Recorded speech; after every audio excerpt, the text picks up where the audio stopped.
Ellen makes a drawing to her dad of a beach. And she thinks it might be on the alien planet. Maybe somewhere out there. Now, when this movie came out, this movie was,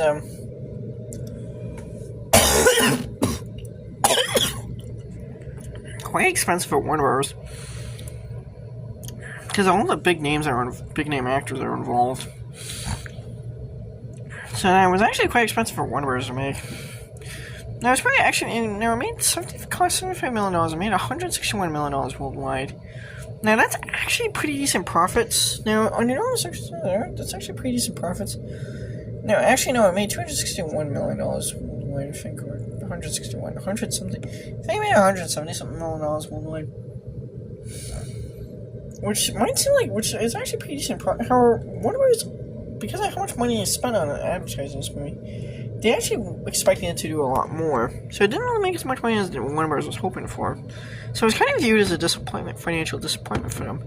But it actually did really well on DVD, on VHS rentals, and especially on DVD sales. I'm going to see the grown-up Ellie. Now, I mentioned this before, but a fun fact about this movie Contact originally wasn't actually meant to be directed by Robert Zemeckis. Now, originally when Carl Sagan wrote Contact, he originally wrote it as a screenplay, an actual full-length screenplay. I was trying to sell it to a major studio and just wrote it as a novel instead.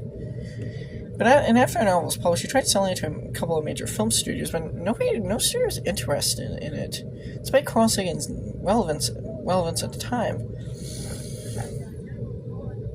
It wasn't until he eventually met with an executive from Warner Bros. Who eventually decided to buy the rights.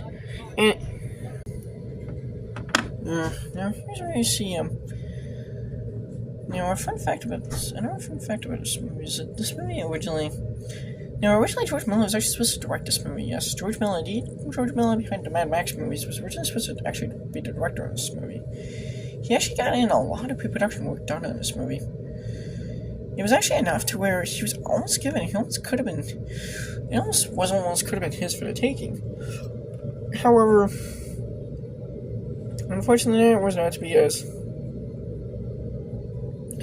before production was actually supposed to begin. George Miller ended up bowing out